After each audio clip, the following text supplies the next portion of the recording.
और चलिए शुरुआत सबसे पहले बड़ी सियासी खबर के साथ करते हैं। राजगढ़ से ये खबर है जहां दिग्विजय सिंह के बयान पर नरोत्तम मिश्रा ने पलटवार किया है। मध्य प्रदेश के पूर्व गृह मंत्री और इसके साथ ही बीजेपी के सीनियर लीडर नरोत्तम मिश्रा ने दिग्विजय सिंह के बयान पर अब उन्हें घेरने का प्रयास किया। कहा कि दिग्गी के आखिरी चुनाव वाले बयान पर नरोत्तम मिश्रा ने पलटवार किया और ये कहा कि क्या हम इनके लिए आने वाली पीढ़ी को दांव पर लगा दें। ये सवाल दरअसल उठाए हैं नरोत्तम मिश्रा ने। दिग्विजय सिंह ने कुछ दिन पहले ही एक भावुक अपील की थी जनता के बीच में, एक बयान दिया था और ये कहा था कि मैं 77 साल का हो चुका हूं और ये मेरा आखिरी चुनाव है।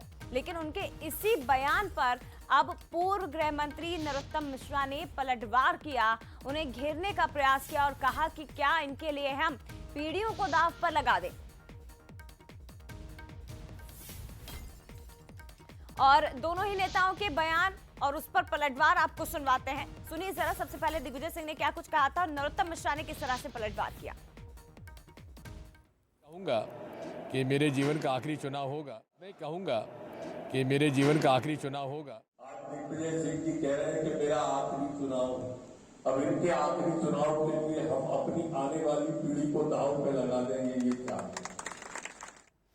और चलिए ज्यादा बातचीत के लिए सीधे रुख करते भोपाल से हमारे साथ इस वक्त रंजना दुबे लाइव जुड़ गई है। रंजना, देखिए भले ही दिग्विजय सिंह ने भावुक अपील करने की कोशिश की हो, क्योंकि दिग्विजय सिंह एकमात्र ऐसे नेता नहीं है कांग्रेस के।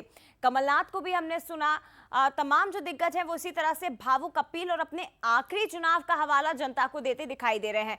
लेकिन दूसरी तरफ उनके इन बयान पर बीजेपी लगातार घेरने का प्रयास भी कर रही है और नरोत्तम मिश्रा भी कुछ यही करते दिखाई दे रहे हैं। जी जय बिल्कुल।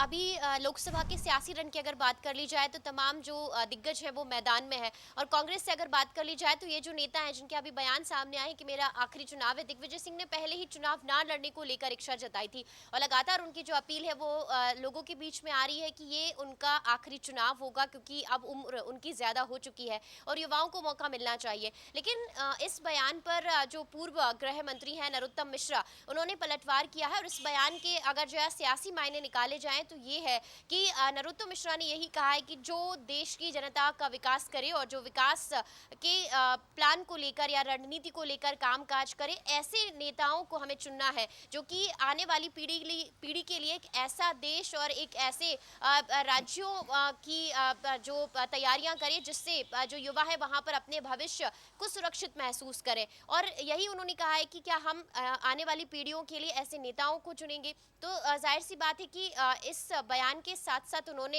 एक तरह से युवाओं को भी ये सोचने के लिए कहा है कि आप सोचिए कि आप किस तरीके से राजनेताओं को चुनना चाहते हैं। एक ऐसे विपक्ष को चुनना चाहते हैं जो मजबूत नहीं है और जिनके पास खुद अभी प्रधानमंत्री का कोई चेहरा नहीं है, जो सिर्फ पीएम मोदी को हराने के लिए लड़ रहे हैं। तो जब सियासी रन है लोकसभा का जो है तो यहाँ पर इस तरीके से जो आरोप प्रत्यारोप है वो तो होंगे ही, लेकिन एक तरह से ये भी बताया जा रहा है कि आखिर कौन विकास के मुद्दों को लेकर लड़ रहा है और कौन जनता के लिए। नरोत्तम मिश्रा की ओर से दरअसल यही कहने का एक प्रयास किया गया है रंजना कि आप सोचिए कि जो नेता जनता के बीच पहुंचकर एक ये हवाला देने की कोशिश कर रहे हैं कि ये मेरा आखिरी चुनाव है, इसलिए आप हमें जिताइए या आप हमारे पार्टी के प्रत्याशी को जिताइए, ना कि विकास की बातों को लेकर।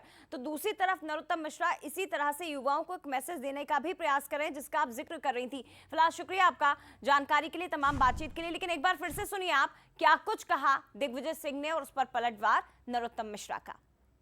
मैं कहूंगा कि मेरे जीवन का आखिरी चुनाव होगा। मैं कहूंगा कि मेरे जीवन का आखिरी चुनाव होगा। मैं कहूंगा कि मेरे जीवन का आखिरी चुनाव होगा। आज दिग्विजय सिंह जी कह रहे हैं कि मेरा आखिरी चुनाव, अब इनके आखिरी चुनाव के लिए हम अपनी आने वाली पीढ़ी को दांव पे लगा देंगे, ये क्या?